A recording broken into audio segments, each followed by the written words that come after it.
मैं चाहता हूं इस पर जो लोग फौज के नहीं है पहले उनकी एक राय ले लूं। रिजवान अहमद साहब, मैंने कल भी कहा, सोशल मीडिया पर भी कहा, अपने शोज में भी कहा, लोगों के अंदर अगर कोई भ्रम है तो वो दूर हो सके इसलिए इंटरव्यूज किए, लोगों की जो बात है वो सरकार तक पहुंचे इसलिए मंत्रियों के इंटरव्यू किए, उन तक लोगों की बात पहुंचाई, रात तक सरकार ने एज लिमिट भी बढ़ा दी, 23 साल कर दी, उसका असर भी दिखा। लेकिन उसके बावजूद आज जो सड़क पर हो रहा है, क्या आपको लगता है कि वो युवाओं का गुस्सा है या वो प्रायोजित है? क्योंकि जो फौज में जाना चाहता है, जो देश के लिए कुर्बान होना चाहता है, क्या वो ट्रेनें जला सकता है, बसेस पे पत्थर फेंक सकता है, पुलिस थाने को फूंक सकता है? जी शुक्रिया। जय हिंद, वंदे मातरम। एक तो जो आज का पैनल है उनके सामने मैं अपने आप को बड़ा इस मुद्दे पर बौना महसूस कर रहा हूं, तो जो बोलूं अगर कुछ गलत बोल दूं तो मुझे, जो जनरल साहब बैठे हैं, कर्नल साहब बैठे हैं, मुझे बतौर वक्ता और अधिवक्ता मुझे क्षमा करें। सुशांत भाई, गुस्सा भी है जिसको प्रायोजित किया गया है। सिर्फ प्रायोजित कहकर इसको नकारा नहीं जा सकता, कारपेट के नीचे ब्रश नहीं किया जा सकता। और सिर्फ गुस्सा अगर है तो वो छात्रों का ऐसा गुस्सा नहीं हो सकता। ये मिलीजुली सरकार है हिंसा की, कहीं गुस्सा है, कहीं से पेट्रोल दिया गया है, पहली बात। दूसरी बात, बड़ा दुर्भाग्यपूर्ण बात है इस देश की कि ना आदमी पीआईएल में जा रहा है, ना पिटीशन में जा रहा है, ना नीति के लिए पॉइंट्स लेके सुप्रीम कोर्ट से स्टे मांग रहा है, और 12-14 घंटे के अंदर ही एक रात नहीं बीतती कि घोर हिंसा शुरू कर देता है। बहुत ही अफसोसनाक बात है ये। भले इनको फौज में जाना होता या ना होता, अगर हमारे क्षेत्र, हमारे देश के छात्र, मैं कहता हूं 1 मिनट के लिए अग्निवीर, फौज भूल जाइए, कोई भी गवर्नमेंट की पॉलिसी होती और छात्र इस तरह से बिहेव करते तो पूरे हमारे समाज पे, हमारी अपब्रिंगिंग पे, हमारी स्कूलिंग पे एक प्रश्न चिन्ह लग रहा है कि स्कूलों में नई नस्ल को क्या सिखाया जा रहा है। इसके अलावा 4 साल अग्निवीर में इन बच्चों को कैसे योद्धा बनाया जाएगा या नहीं बनाया जाएगा, इस पर अगर मैं बोलूं तो बेईमानी होगी, अपनी हैसियत से ज्यादा बोलना होगा। मैं सिविलियन हूं, पैनल में जनरल्स बैठे हैं, रिटायर्ड ब्रिगेडियर कर्नल बैठे हैं, नेशनल टीवी पे कान पकड़ रहा हूं, मैं नहीं बोल सकता। लेकिन हां, अग्निवीर की अग्नि परीक्षा 4 साल बाद शुरू होगी, जब ये बच्चे, ये कैडेट्स, ये सैनिक अपने घर लौट आएंगे। पहली बाइट में इससे ज्यादा मैं नहीं बोल सकता। ठीक है, पुष्पेंद्र चौधरी जी, क्या ये प्रायोजित है या असली गुस्सा है? और ये सवाल अब लोग इसलिए भी पूछ रहे हैं क्योंकि राकेश टिकैत जी इसमें कूद गए। अब लोग ये भी पूछ रहे हैं कि राकेश टिकैत जी का क्या लेना, पहले ही आगजनी हो रही है, लोग भड़के हुए, वो कह रहे हैं हम यहां प्रदर्शन करेंगे, हम देश भर में करेंगे। सरकार तक बात पहुंची रही है, बात पहुंचाना मकसद होना चाहिए कि प्रदर्शन और आगजनी करना मकसद होना चाहिए? राकेश टिकैत कहां से आ गए इसमें?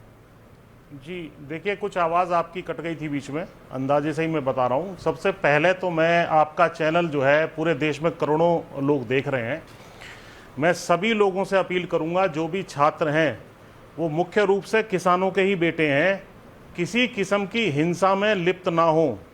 किसी किस्म का आपके मन में किसी स्कीम के प्रति जो है रोष है, उसके लिए आपका धरना प्रदर्शन करने का, शांतिपूर्ण तरीके से आंदोलन करने का लोकतांत्रिक अधिकार है। लेकिन अगर आप देश की रक्षा के लिए संकल्पित होकर के और भर्ती की तैयारी कर रहे हैं, तो इस किस्म की जो चीज़ें हो रही हैं, आगजनी हो, उपद्रव हो, पथराव हो, इससे आपको ही नुकसान होगा, आपके देश को नुकसान हो रहा है, आपकी छवि खराब होगी और आप आगे जाकर के इसमें भर्ती होने के लायक भी नहीं बचेंगे। इस वार्निंग के साथ मैं आपको जो है, जो हमारे बच्चे हैं, किसानों के ही बच्चे मुख्य रूप से होते हैं, जो सिपाही के रूप में आते हैं, पहली बात तो है ये, तो उनसे मैं अपील करूंगा कि शांतिपूर्ण तरीके से अपनी बात कहें।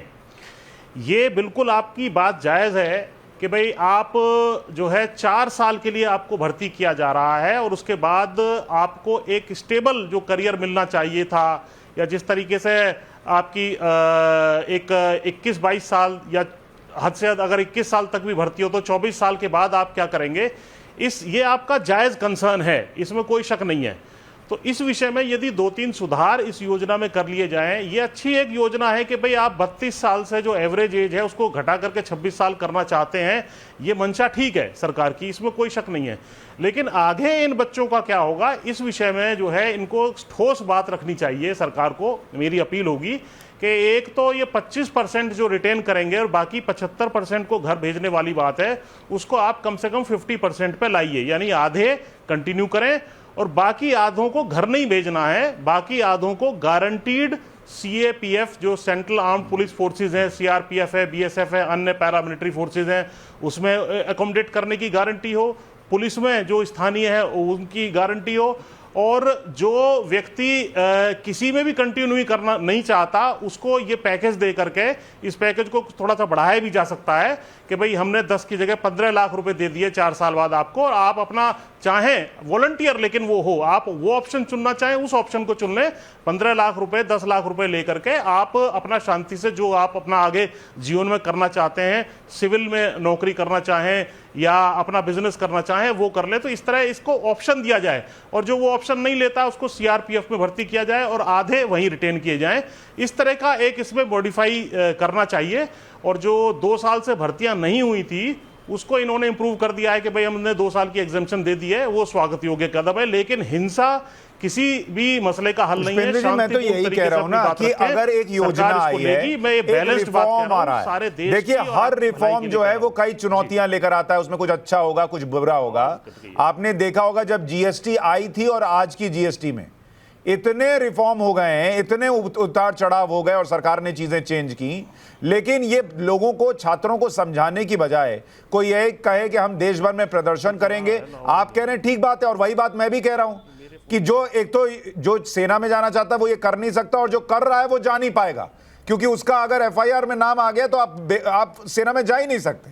संजय कुलकर्णी जी, क्या ये जो हो रहा है ये वाकई में, ऐसा मैं नहीं कहूंगा कि लोगों का गुस्सा नहीं है, लोगों की नाराजगी नहीं है, वो तो है, लेकिन ये आगजनी, ये पत्थरबाजी, ये प्रायोजित लग रहा है आपको? और क्या इसकी जरूरत है, इसकी जिस तरीके की हिंसा और प्रदर्शन हो रहा है? सुशांत जी धन्यवाद बुलाने के लिए। नंबर 1 बहुत ही निंदनीय, इसमें कोई शक नहीं। और दूसरी बड़ी बात, ये जरूर ही ये मुझे लगता है एक तरीके से ऑर्केस्ट्रेटेड है, इंस्टिगेटेड है, क्योंकि इस तरह के जो प्रदर्शन है वो इतनी जल्दी नहीं हो सकते। तीसरी बड़ी बात इसमें है, जो भी सरकार के अंदर और खासकर फौज के अंदर या किसी भी सरकारी नौकरी में आता है उसका पुलिस वेरिफिकेशन होता है, और उस पुलिस वेरिफिकेशन के मद्देनजर अगर ये सारे होंगे ये कभी भी क्वालिफाई नहीं होंगे। और नेक्स्ट बड़ी बात ये है कि जो स्कीम आई है ये एक स्टैंड अलोन अग्निपथ स्कीम है, जिसके द्वारा अग्निवीर 4 साल के लिए करेंगे, तो 6 महीने की ट्रेनिंग करेंगे, 3.5 साल करेंगे, उसके बाद बेस्ट 25% को रिटेन किया जाएगा और बाकी 75% जो बाहर जाएंगे उनको सरकार ने आश्वासन दिया है कि उनको कहीं ना कहीं एडजस्ट किया जाएगा। उसके अलावा इन्हें 12-1 लाख रुपए मिलेंगे, जिससे अगर अपने पढ़ाई करना चाहते हैं या कोई रोजगार शुरू करना चाहते हैं वो इस्तेमाल कर सकते हैं। मुझे लगता है कि सरकार ने जिस प्रकार से कल बहुत जल्दी घोषणा कर दी कि हर एक रिश्ते के पिछले 2 साल से भर्ती नहीं हुई है, उन्हें 2 साल का और कंसेशन देके इस साल को वो भर्ती कराएंगे, उसी माफिक मुझे लगता है ये जो मैं बात कर रहा हूँ, जो हम लोग उनको आश्वासन दे रहे हैं, उनको हम नोटिफिकेशन में आपके हिसाब से ये स्कीम बढ़िया है? स्कीम में कोई दिक्कत नहीं है? बहुत बढ़िया स्कीम है सुशांत। इससे बढ़िया स्कीम नहीं हो सकती, क्योंकि जो टैक्स प्राइवेट डेमोग्राफिक डिविडेंड है, जिस प्रकार से कारगिल कमेटी, बाकी कमेटियां बार बार ये कहती आई है कि उम्र जो है फौज की थोड़ी कम होनी चाहिए, अफसरों में कम हो गई है, जवानों में कम नहीं हुई थी, तो ये जो अग्निपथ में इससे 32 साल जो एवरेज एज था वो अब 36 साल हो जाएगा। बढ़िया है, देश के लिए बढ़िया है, सेना के लिए बढ़िया। आप कह रहे हैं खबरों के पीछे की खबर पहुंचाते हैं हम, आपकी आवाज को मुद्दा बनाते हैं हम। टाइम्स नाउ नवभारत को YouTube पर लाइव देखिए, सब्सक्राइब करिए और बेल आइकन जरूर दबाइए।